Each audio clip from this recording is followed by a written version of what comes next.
नमस्कार मेरे प्यारे साथियों, एक बार मैं फिर से आप सभी का स्वागत करता हूं आपके अपने परिवार शाक्या जी जीके क्लासेस पर। तो दोस्तों आज आपके लिए मैं वापस 25 क्वेश्चन का चैलेंज लेके आया हूं दोस्तों, जो आपको एक्सेप्ट करना पड़ेगा और अंत तक वॉच करना है क्लास को। सभी क्वेश्चंस का जवाब कमेंट सेक्शन में देना है, क्योंकि दोस्तों अब अग्निवीर परीक्षा के मात्र 5 दिन बचे हुए दोस्तों। जिन्होंने अभी तक वो 25 मॉडल पेपर नहीं देखे तो जल्दी से देखें। हम 25 मॉडल पेपर कंप्लीट कर चुके हैं। आज ये संभावित पेपर चौथा है दोस्तों। अगर सिलेक्शन लेना है तो इन सभी मॉडल पेपर को देखना पड़ेगा दोस्तों। हर एक मॉडल पेपर की पीडीएफ मेरे टेलीग्राम चैनल पर अपलोड कर दिया आपके लिए। आप लोग जल्दी से उनका फायदा उठाइए दोस्तों, ठीक है। क्लास को अंत तक वॉच करना। 25 क्वेश्चन का चैलेंज है आपके लिए दोस्तों, ठीक है। इसमें से पहला क्वेश्चन आपके सामने आता हुआ क्वेश्चन नंबर 76 का जवाब दें। अगर आप लोग इतने क्वेश्चन पढ़कर चले जाते हैं तो आपका 100% सिलेक्शन होगा। क्लास को अंत तक जरूर वॉच करना। संभावित पेपर है चौथा दोस्तों। आज ये चौथा संभावित पेपर है दोस्तों। आपको पता है कि संभावित पेपर में से क्वेश्चंस बहुत पूछे जाते हैं। पहला क्वेश्चन, द्वितीय बौद्ध संगति किसके शासनकाल में हुई थी?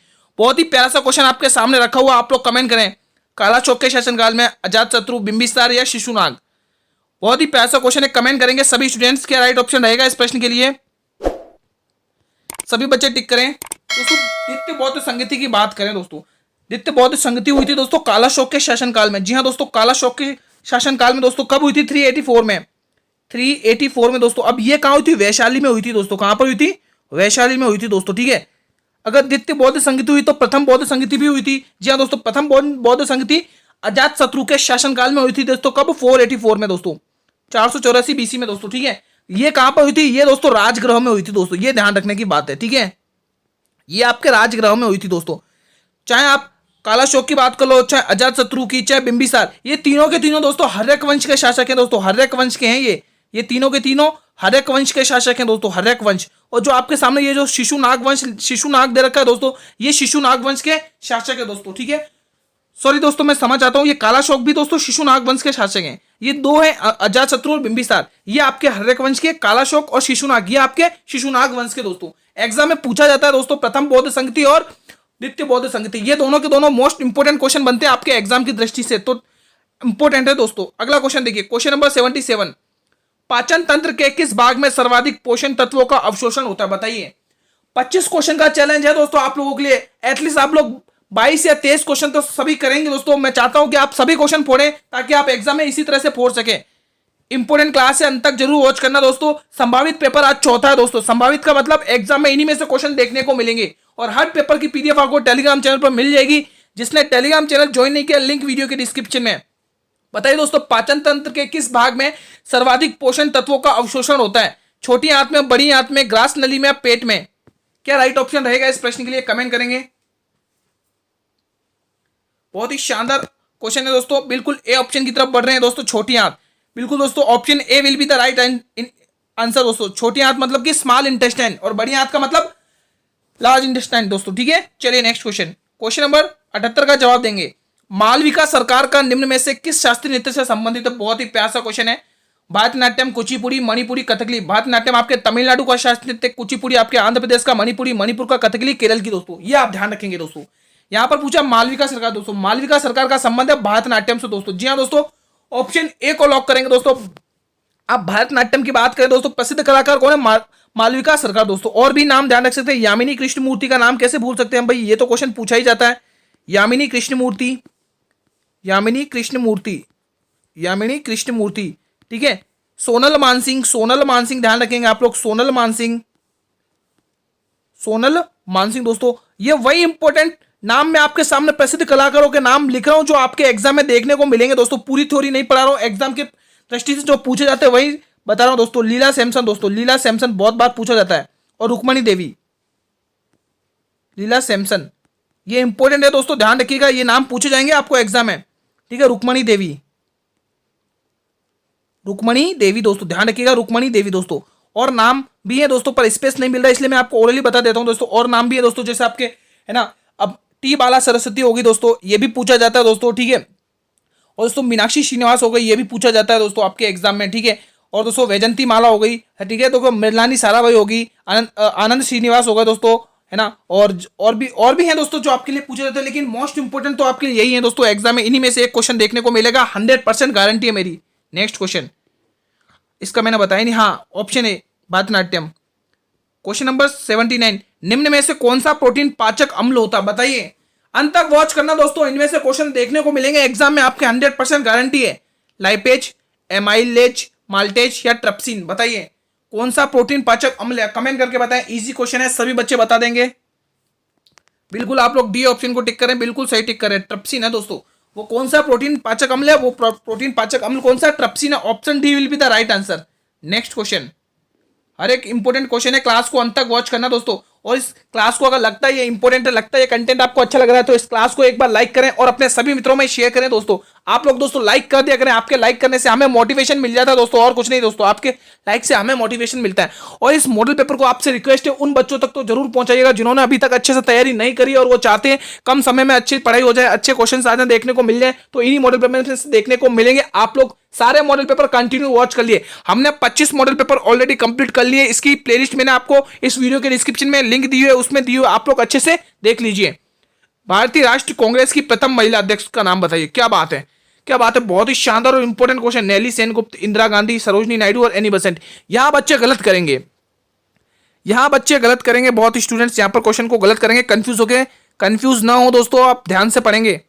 हमें पूछा प्रथम महिला पूछा है दोस्तों, प्रथम महिला, ना कि भारतीय महिला। दोस्तों प्रथम महिला पूछा तो हम एनी बेसेंट का नाम कैसे भूल सकते दोस्तों। बहुत ही इंपॉर्टेंट है दोस्तों। 1917 में दोस्तों कलकत्ता अधिवेशन में अध्यक्ष थी दोस्तों। 1917 में कलकत्ता अधिवेशन में दोस्तों, कलकत्ता अधिवेशन में, कलकत्ता अधिवेशन में दोस्तों ये अध्यक्ष रही है एनी बेसेंट दोस्तों। ठीक है, पहली प्रथम विदेशी महिला थी दोस्तों, ध्यान रखिएगा दोस्तों। और भारत में कब आई है? भारत में आई दोस्तों, भारत में, ध्यान रखिएगा, भारत में आई। ये भारत में कब आई दोस्तों? एग्जाम में पूछा जाता है दोस्तों। भारत में 1893 में आई दोस्तों। कब आई? 1893 में आई दोस्तों। भारत में कब आई? 1893 में दोस्तों। 1800 यहाँ पर 1893 है, 1893 में दोस्तों आई है दोस्तों। और ध्यान रखिएगा दोस्तों, इन्होंने ही, एनी बेसेंट नहीं दोस्तों, 1916 में इंडियन होम रूल की स्थापना करी दोस्तों। इंडियन होम रूल की स्थापना करी। इंडियन, मैं डायरेक्ट होम रूल लिख रहा हूं दोस्तों, आप लोग अच्छे से देख लीजिएगा। ठीक है, मैं स्पेस कम पड़ेगा इसलिए मैं होम रूल लिख रहा हूं। Indian home rule, Indian home rule की स्थापना करी है। एग्जाम में पूछा जाता है, अगर क्वेश्चन इस प्रकार से पूछा जाता, चलो ये तो मैंने बता दिया कि प्रथम महिला अध्यक्ष कौन रही। अब आप मुझे ये कमेंट करके बताएंगे, आप लोगों के लिए मैं क्वेश्चन पूछ रहा हूं दोस्तों, आप लोग ये कमेंट करेंगे कि भारतीय राष्ट्रीय कांग्रेस की प्रथम भारतीय महिला कौन है? भारतीय महिला पूछे तो बताइए क्या राइट ऑप्शन होगा। अगर भारतीय महिला पूछा होता ना इस क्वेश्चन में, गुरुजी हम आंख बंद कर सी ऑप्शन सरोजनी नायडू टिक करते हैं, लेकिन हमें पूछा है प्रथम महिला, तो हम टिक करेंगे एनी बेसेंट, यानी D option will be the right answer. चलिए नेक्स्ट क्वेश्चन, हमारा 81 क्वेश्चन देखिए, बहुत ही प्यासा क्वेश्चन दोस्तों, ट्रिक से करेंगे इसको भी। रमन के वेतन में इस बार 20% की वृद्धि हुई है। क्या बात है, ठीक है। यदि उसका वर्तमान वेतन 8,400 रुपए है तो उसका पिछला वेतन कितना होगा? क्या बात है, बहुत ही शानदार और इजी क्वेश्चन है, सभी स्टूडेंट क्रैक कर देंगे इस क्वेश्चन को। जो बच्चे सिलेक्शन लेना चाहते हैं वो क्लास को अंत तक जरूर वॉच करेंगे। संभावित पेपर चौथा दोस्तों, ध्यान रखें, इग्नोर ना करें। इन्हीं क्वेश्चन में से आपके एग्जाम में देखने को मिलेंगे। मैं वही इंपॉर्टेंट क्वेश्चन लेके आया जो आपके एग्जाम में हूबहू देखने को मिलेंगे, इसलिए प्लीज वीडियो को पूरा अंत तक वॉच करिएगा दोस्तों। ठीक है, कैसे करेंगे इस क्वेश्चन को? इजी क्वेश्चन, आई थिंक सभी बच्चे कर देंगे, इस क्वेश्चन में कोई दिक्कत नहीं होगी दोस्तों। देखिए दोस्तों, सबसे पहले आपको 20% की फ्रैक्शन वैल्यू पता होनी चाहिए। गुरुजी 20% की फ्रैक्शन वैल्यू 1/5 होती है। कितनी होती है? 1/5 दोस्तों। ठीक है, अब देखिए उसने क्या बोला है, 20% की वृद्धि हुई। यहां पर लिखो उसका पुराना वेतन, यहां पर पुराना वेतन है और यहां पर उसका नया वेतन है, नया वेतन है, नई वेतन है उसकी। ठीक है, अब क्वेश्चन क्या बोला, 20% की वृद्धि हुई है। तो पहले 5 रुपए उसका वेतन था, अब 1 रुपए की वृद्धि होकर कितना हो गया? 6 रुपए हो गया। वर्तमान कितने आ गया? 6 आ गई। लेकिन वर्तमान 6 नहीं है, उसने वैल्यू दे रखी कितनी? 8,400। इसकी वैल्यू कितनी दे रखी? 8,400। इसकी वैल्यू कितनी दे रखी? 8,400 दे रखी। अगर यहां पर देखा जाए तो लगभग कितना गुना हो रहा है? कितना गुना हो रहा है दोस्तों? अगर देखे जाए तो यहां पर कितना भाग हो रहा है? तो देखो 6 कन 6, 2 बचेंगे, 6 चौक 24, यानी 1400। कितने का हो रहा है गुणा? 1400 का हो रहा है दोस्तों। 1400 को आप, हमें पूछा क्या? पिछला वेतन कितना? 5 रुपए। तो 5 को आपको क्या करना? 14 से गुणा करना। 14 पंचे 70, यानी 7,000।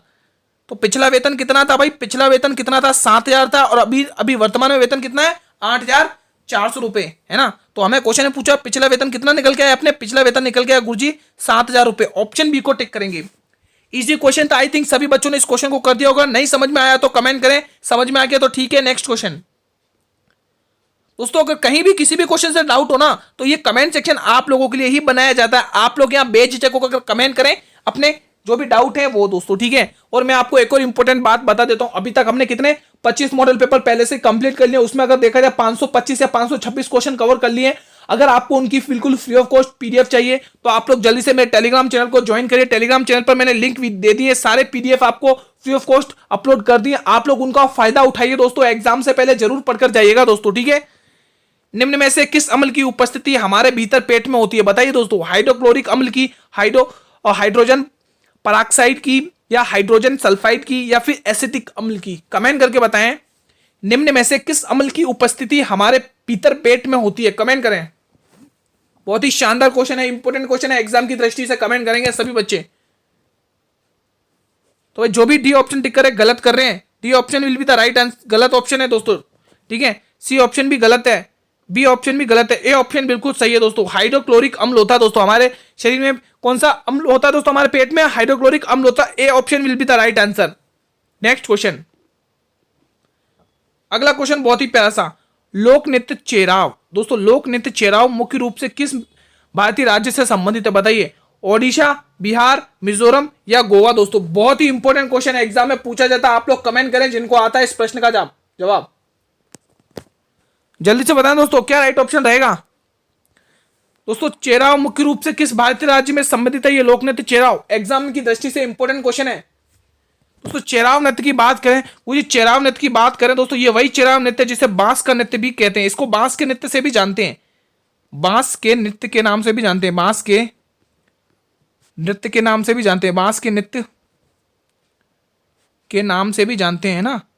एग्जाम में पूछा जाता है दोस्तों, बांस के नृत्य के नाम से किस नृत्य को जाना जाता है, तो चेराव नृत्य, जो किसका है, मिजोरम का, ऑप्शन सी, बांस के नृत्य के नाम से भी जानते हैं, बांस के नृत्य के नाम से जानते हैं, ठीक है दोस्तों। जो भी लिखा रहा हूं वो आपके एग्जाम की दृष्टि से इंपॉर्टेंट है दोस्तों, ठीक है। तो C option will be the right answer. अगला क्वेश्चन 84, जानकी प्रसाद का संबंध कथक के किस घराने से, बताइए। बनारस घराना, लखनऊ घराना, राजगढ़ घराना या फिर जयपुर घराना, कमेंट करके बताइए दोस्तों। बहुत ही इंपॉर्टेंट क्वेश्चन यहां से पूछा जाता है, एक क्वेश्चन पूछा जाएगा यहां से। जानकी प्रसाद का संबंध किस घराने से, किस कथक घराने से, कमेंट करके बताएंगे। बहुत ही शानदार और इजी इंपॉर्टेंट क्वेश्चन है, बताइए आप लोग कमेंट करके। 25 क्वेश्चन का चैलेंज आपको करना है पूरा, आपके लिए टास्क है 25 क्वेश्चन का, आपको जवाब करने हैं कम से कम 23 या 22 क्वेश्चन, तब जाके लगेगा हाँ हम अग्निवीर की तैयारी कर रहे हैं दोस्तों, ठीक है। क्लास तक अंत तक वॉच करना दोस्तों, इंटरेस्टिंग क्लास है, इंपॉर्टेंट क्वेश्चन है इस क्लास के अंदर। तो बिल्कुल आप लोग कौन सा ऑप्शन टिक करेंगे दोस्तों, बिल्कुल ए ऑप्शन बढ़ रहे हैं, बिल्कुल सही टिक करें, बनारस घराना, जी हाँ दोस्तों, ठीक है। जानकी प्रसाद का संबंध कथक के किस घराने से, बनारस घराने से, option A will be the right answer, ठीक है। नेक्स्ट क्वेश्चन, हमारा अगला क्वेश्चन देखिए, क्वेश्चन नंबर 85, दो संख्याओं का गुणनफल 720 है, यदि उनका लघुत्तम समापवर्तक गुणनफल 360 है तो उन दो संख्याओं का महत्तम समापवर्तक क्या होगा। हमें महत्तम समापवर्तक पूछ रहा है दोस्तों, है ना दोस्तों, HCF हाईएस्ट कॉमन फैक्टर पूछ रहा है दोस्तों। बहुत ही इजी क्वेश्चन है, कोई दिक्कत नहीं दोस्तों, आप लोग कमेंट करके बताएं, बहुत ही इजी क्वेश्चन है। जो बच्चे डेली सॉल्व करते हैं उन्हें पता है दोस्तों, हमें पता है दोस्तों, दो संख्याओं A गुणा B बराबर कितना है, A गुणा B बराबर कितना है, लैसे गुणा मैसे है दोस्तों, लैसे गुणा मैसे है दोस्तों, यानी एलसीएम गुणा HCF है। तो देखो हमें क्वेश्चन में क्या दिया, दो संख्याओं का गुणनफल दे रखा है कितना, 720, दो संख्याओं का गुणन कितना दे रखा है, 720, ठीक है। लैसे कितना दे रखा है यहाँ पे 360 लिख दो, हमें में से निकालना है ना, में से निकालना है दोस्तों हमें। तो में से कितना होगा दोस्तों, कमेंट करके बताएंगे। यहाँ पर में से हमें निकालना है, तो सपोज हम कर लिए, में से हम मान लेते हैं M है दोस्तों, ठीक है, में से हम M मान लेते हैं। चलिए दोस्तों वैल्यू टर्मिनेट कर लीजिए, इजी बन गया, आप कोई दिक्कत नहीं, 0 से 0 टर्मिनेट करिए, 36 से कम 36, 36 दूनी 72 और 2 आपके आंसर सही है, यानी कि option A will be the right answer. चलिए नेक्स्ट क्वेश्चन, इजी क्वेश्चन था, समझ में आ गया होगा आई थिंक सभी को। किस अम्ल का प्रयोग सीसा संचायक बैटरी में किया जाता है, बताइए। सल्फ्यूरिक अम्ल, हाइड्रोक्लोरिक अम्ल, ऑक्जेलिक अम्ल या एसिटिक अम्ल। बहुत ही इजी क्वेश्चन है, सभी पैरे सिपाही कमेंट सेक्शन में कमेंट करेंगे इस प्रश्न के लिए। तो गुरुजी बिल्कुल ए ऑप्शन सही जवाब रहेगा, यानी कि सल्फ्यूरिक अम्ल दोस्तों होता है दोस्तों, ठीक है, सीसा संचायक बैटरी में प्रयोग किया जाता है, option A will be the right answer of this question दोस्तों, ठीक है। नेक्स्ट क्वेश्चन की तरफ मूव ऑन करते हैं, ये इंपॉर्टेंट क्वेश्चन है, इंपॉर्टेंट टिक कर लें भाई, इंपॉर्टेंट क्वेश्चन है। जंग से बचने के लिए लोहे पर किसकी कलाई की जाती है, बताइए। जिंक की, तांबे की, लोहे की या इनमें से कोई नहीं। इजी क्वेश्चन है दोस्तों, सभी बच्चों को आना चाहिए इस प्रश्न का जवाब। तो दोस्तों इजी क्वेश्चन है दोस्तों, देखो जंग से बचने के लिए दोस्तों हमेशा किस लोहे की किसकी कलाई पर की जाती है दोस्तों, जिंक किया जाता है, जी हाँ दोस्तों, ताकि जंग ना लगे लोहे के ऊपर दोस्तों, जिंक, ठीक है दोस्तों। यानी कि option A will be the right answer. चलिए नेक्स्ट क्वेश्चन, क्वेश्चन नंबर 88 बताइए, बक्सर का युद्ध कब होता है? भाई बहुत ही इंपॉर्टेंट क्वेश्चन, एक बार से फिर से आता हुआ आपके सामने दोस्तों, कमेंट करके बताएंगे। बक्सर का युद्ध दोस्तों ध्यान रखिएगा, बहुत ही इंपॉर्टेंट क्वेश्चन है दोस्तों। बक्सर का युद्ध दोस्तों ध्यान रखिएगा, ये 4 ऑप्शन आपके सामने, कमेंट करिए। सबसे पहले तो आप मुझे ये बताएं, बक्सर का युद्ध किन के बीच में हुआ था? आप लोग तो सबसे पहले मुझे ये बताएं, और किसके शासन काल के समय होता है दोस्तों, किसके टाइम पीरियड पे होता है दोस्तों, बताएं जल्दी से दोस्तों, बताएं क्या राइट ऑप्शन होगा। जब मीर जफर वापिस आता है दोस्तों, है ना, मीर जफर वापिस आता है तो बक्सर का युद्ध होता है दोस्तों। आप ध्यान रखेंगे, हेक्टर मुनरो, हेक्टर मुनरो दोस्तों, मुनरो लिख देता हूं मैं ज्यादा, क्योंकि आगे स्पेस कम पड़ेगा, इसलिए मैं आपके लिए हेक्टर मुनरो लिखता हूं। ठीक है, यहां पर लिख देता हूं हेक्टर मुनरो दोस्तों, अंग्रेज का अधिकारी था मुनरो, डायरेक्ट मुनरो लिखता हूं, Munro, Hector Munro versus Mir Qasim दोस्तों, क्योंकि मीर जफर जब वापिस आया तब ये युद्ध हुआ था, मीर कासिम दोस्तों, मीर कासिम दोस्तों। ठीक है दोस्तों, तो दोस्तों अब ध्यान रखेंगे बक्सर का युद्ध दोस्तों, ये बक्सर जगह कहां पड़ती है दोस्तों? ये बक्सर दोस्तों बिहार में है दोस्तों, बिहार में, बहुत बार पूछी जाती है दोस्तों, बक्सर का युद्ध बिहार में। अब ये कब होता है दोस्तों? तो ध्यान रखेंगे दोस्तों 20 जून, ध्यान रखेंगे दोस्तों 20 जून, 20 जून 1764, 20 जून 1764 को ये युद्ध होता है दोस्तों, ध्यान रखिएगा, मुनरो वर्सेस मीर कासिम दोस्तों। ठीक है दोस्तों, ये इंपॉर्टेंट है, आप यहां पर ध्यान रखेंगे दोस्तों। ठीक है, फिर उसके बाद दोस्तों जब ये युद्ध होता है, आप सॉरी 20 नहीं होगा दोस्तों, 22 होगा, क्षमा चाहता हूं दोस्तों, यहां पर दोस्तों मुझसे गलती हुई है, मैं क्षमा चाहता हूं, यहाँ 20 नहीं होगा दोस्तों, 22 जून होगा। ठीक है, यहां पर गलती हुई है, यहां पर 22 जून होगा दोस्तों। अब इसके बारे में ध्यान से सुनिएगा दोस्तों, एग्जाम में पूछा जाता है। यहां पर दोस्तों इलाहाबाद की संधि होती है दोस्तों, इलाहाबाद की संधि दोस्तों मैं आपको बता देता हूं, एग्जाम में पूछी जाती है दोस्तों, इसलिए देखो संधियों से संबंधित क्वेश्चन पूछा जाएगा। इलाहाबाद की संधि, इलाहाबाद की संधि एग्जाम में पूछी जाती है दोस्तों, इलाहाबाद की संधि, प्रथम इलाहाबाद की संधि, पहली इलाहाबाद की संधि हुई थी दोस्तों यहां पर। ठीक है, इलाहाबाद की संधि हुई थी दोस्तों यहां पर, कब हुई थी? ये 12 अगस्त 1765 को, ध्यान रखेंगे दोस्तों, इलाहाबाद की संधि होती है दोस्तों 12 अगस्त, एग्जाम में पूछी जाती है दोस्तों, इसीलिए बता रहा हूं, ध्यान से सुनिएगा, 1765 में हुई थी दोस्तों। ठीक है, ठीक है दोस्तों, 1765 में हुई थी दोस्तों, ये ध्यान रखिएगा दोस्तों। ठीक है, उसके बाद इस संधि के अंदर क्या हुआ था कि जो बंगाल, बिहार और उड़ीसा, बिहार और उड़ीसा दोस्तों, बंगाल, बिहार और उड़ीसा दोस्तों अंग्रेजों के आगे तो दोस्तों अंडर में। ठीक है, बंगाल, बिहार और अंग्रेजों की इसकी दीवानी किसको मिल गई थी?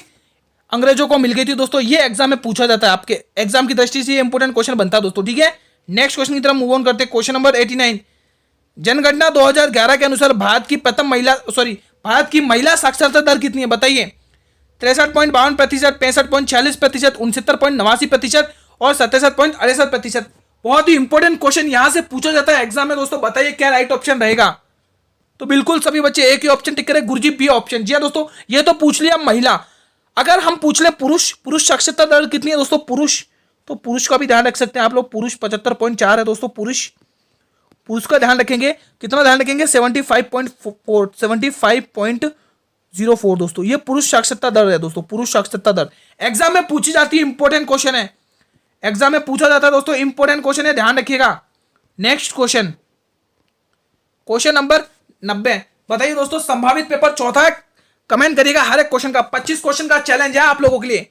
निम्न में से किस शास्त्रीय नृत्य शैली को मूल रूप से सादिरट्टम के नाम से जाना जाता है? बहुत ही इंपॉर्टेंट क्वेश्चन आया हुआ एक बार फिर से, कुचिपुड़ी, मणिपुरी, सत्रिया, भारतनाट्यम। दोस्तों सत्रिया नृत्य तो नया नृत्य है दोस्तों, और ये नया नृत्य कब जोड़ा गया कमेंट करिएगा, ये कब जोड़ा गया कमेंट करिएगा, इंपॉर्टेंट क्वेश्चन है दोस्तों, सत्रिया नृत्य। ठीक है, एग्जाम में पूछ लिया जाता है, इसका जवाब दें आप सभी बच्चे, जल्दी से बताइए दोस्तों। सादिरट्टम दोस्तों किसका प्राचीन नाम है दोस्तों? कुचिपुड़ी का नहीं है, मणिपुरी का नहीं है, सत्रिया का नहीं है, तो किसका? भारतनाट्यम का। जी हाँ दोस्तों, सादिरट्टम भारतनाट्यम का प्राचीन नाम है दोस्तों, ध्यान रखिएगा दोस्तों। और भारतनाट्यम तमिलनाडु का शास्त्रीय नृत्य है दोस्तों, कहां का है? तमिलनाडु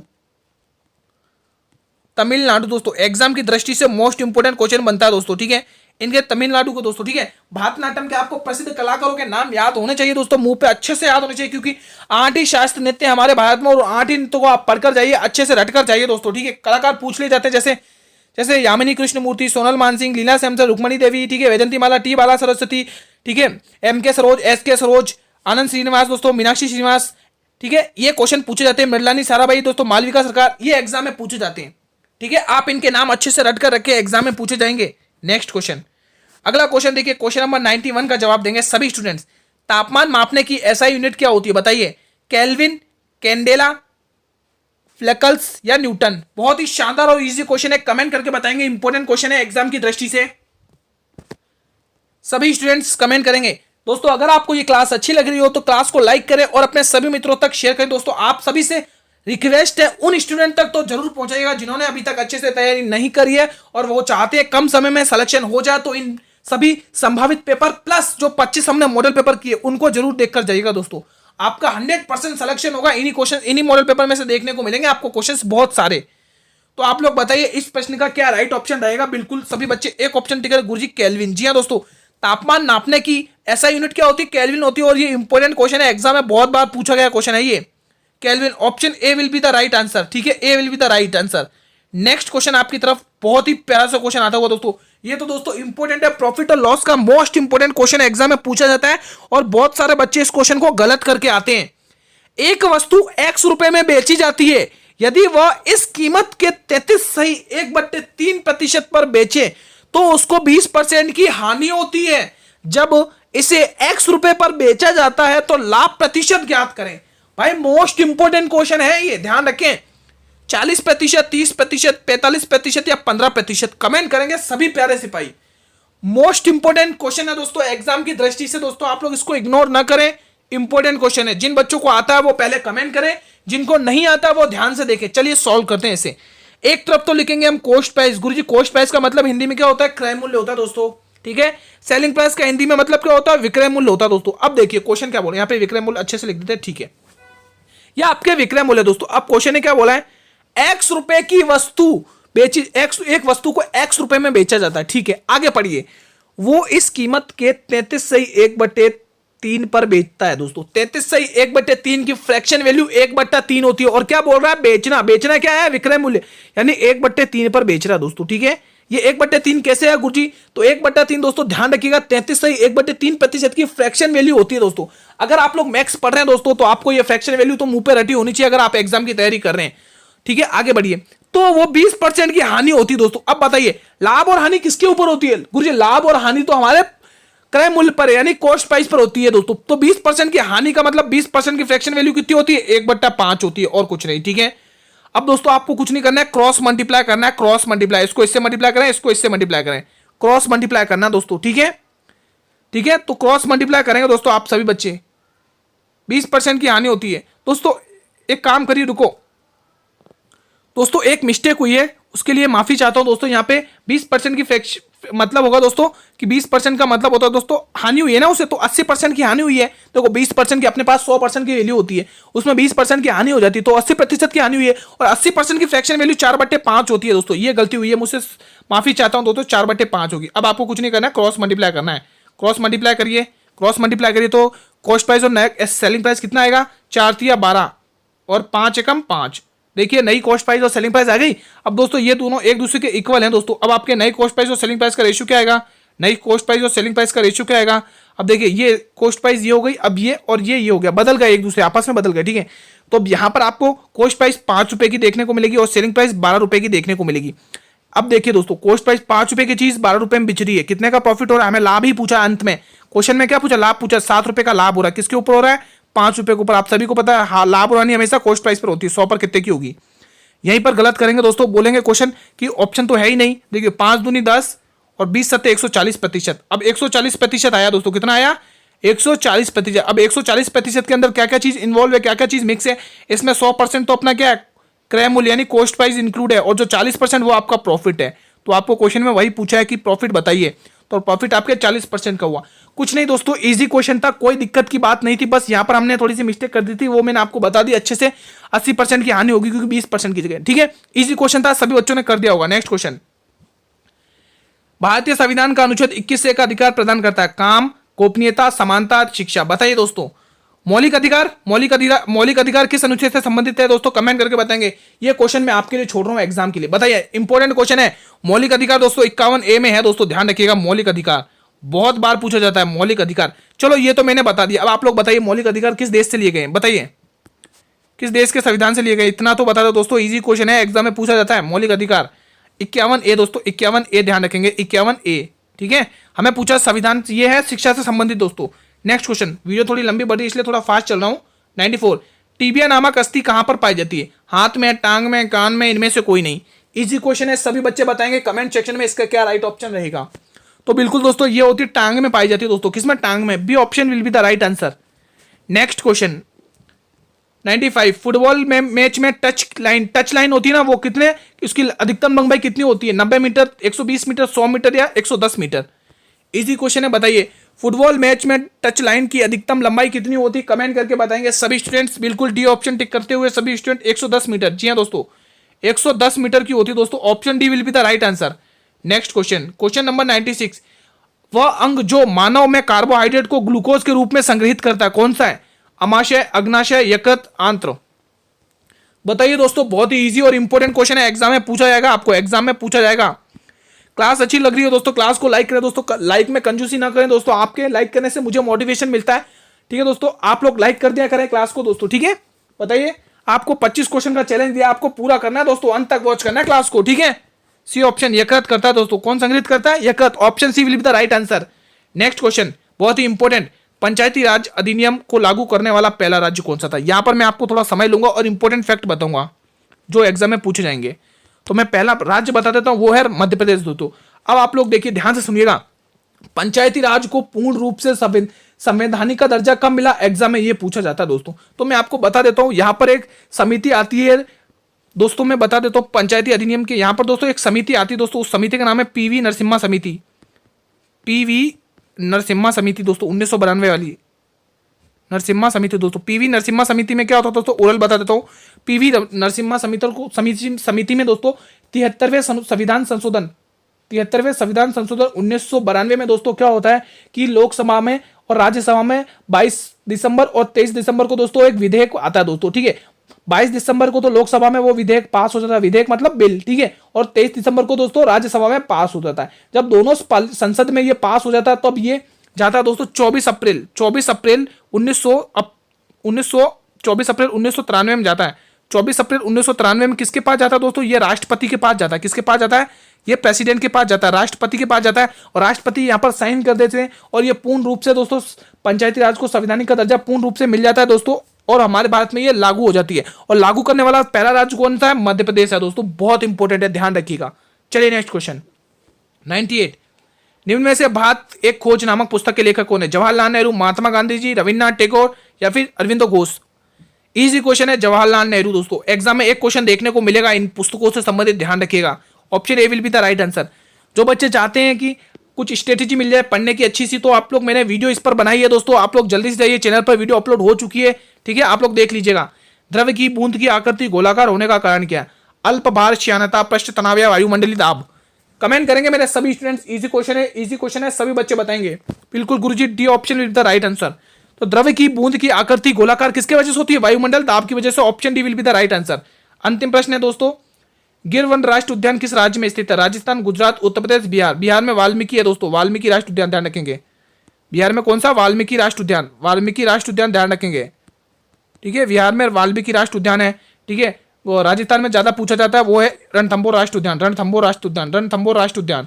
एग्जाम में पूछा जाता है रणथंभौर राष्ट्रीय उद्यान दोस्तों। ठीक है, हमें पूछा गिर वन राष्ट्रीय उद्यान दोस्तों, गुजरात में, ध्यान रखेंगे दोस्तों। किसमें है ये, गुजरात में दोस्तों। एक और ध्यान रखें, गुजरात में black buck national park, black buck इसी में है दोस्तों, ब्लैक बक नेशनल पार्क इसी में, black buck national park Gujarat में ही है दोस्तों। ठीक है, तो आज की क्लास को हम यहीं पर समाप्त करते हैं दोस्तों। ठीक है, क्लास अगर आपको ये अच्छी लगी हो तो क्लास को लाइक करें, अपने सभी मित्रों में शेयर करें, और दोस्तों उन बच्चों तक, आपसे रिक्वेस्ट है, उन बच्चों तक जरूर पहुंचाए दोस्तों। मैं बार बार बोल रहा हूं, जिन्होंने अच्छे से तैयारी नहीं करी है और वो चाहते हैं कम दिनों में हमारा सिलेक्शन हो जाए, अच्छे से तैयारी हो जाए, तो इन बच्चों को जरूर शेयर करिएगा दोस्तों। हम 25 मॉडल पेपर कंप्लीट कर चुके हैं और आज ही हमारा चौथा संभावित मॉडल पेपर था, है ना। तो आपके 25 मॉडल पेपर में तो आपको 525 क्वेश्चन देखने को मिल चुके हैं। इनमें दोस्तों 100 क्वेश्चन आज कवर हो चुके हैं दोस्तों, ठीक है। जिन्होंने नहीं देखा इस मॉडल पेपर को शेयर करिए, संभावित पेपर को शेयर करिए। और जो भी चैनल पर पहली बार विजिट कर रहे हैं वो चैनल को भी कर लें सब्सक्राइब और बेल नोटिफिकेशन को भी प्रेस करें, ताकि मैं जब भी यूट्यूब पर क्लास लेके आऊं यूट्यूब सबसे पहले नोटिफिकेशन आप लोगों को ही भेजे दोस्तों, ठीक है। बिल्कुल आपको मैं बता दे रहा हूं, जैसे आप देख रहे हैं फ्री ऑफ कॉस्ट पीडीएफ मिल रही है दोस्तों आपको टेलीग्राम चैनल पर। हमने 25 मॉडल पेपर कंप्लीट किए और 25 के 25 मॉडल पेपर की पीडीएफ मैंने टेलीग्राम चैनल पर अपलोड कर दी। जिन्होंने टेलीग्राम चैनल ज्वाइन नहीं किया जल्दी से ज्वाइन करिए, लिंक वीडियो के डिस्क्रिप्शन में है दोस्तों, ठीक है। दोस्तों आप लोग एग्जाम से पहले आप सभी से रिक्वेस्ट है इन मॉडल पेपर को जरूर पढ़ के जाइएगा दोस्तों। इनमें से क्वेश्चन एक भी बाहर नहीं जाएगा दोस्तों, गारंटी है मेरी दोस्तों, ठीक है। एग्जाम के पॉइंट ऑफ व्यू से इंपॉर्टेंट है दोस्तों, ठीक है। हमारे क्लास का टाइमिंग यही रहता है 8 PM। आप सभी को जुड़ना है, डेली 8 PM पर आप लोग जुड़ेंगे। अब आप लोग मुझे कमेंट करिए, जो आपको 25 क्वेश्चन का टारगेट मिला था, चैलेंज मिला था, उसमें से आपने कितने कमेंट किए, कमेंट करिए कितने सही किए, ठीक है। कमेंट कर देना आप लोग, मैं आपके कमेंट देख लूंगा दोस्तों। कल मिलेंगे इसी टाइम पर, तब तक के लिए मित्रों जय हिंद, जय भारत, धन्यवाद।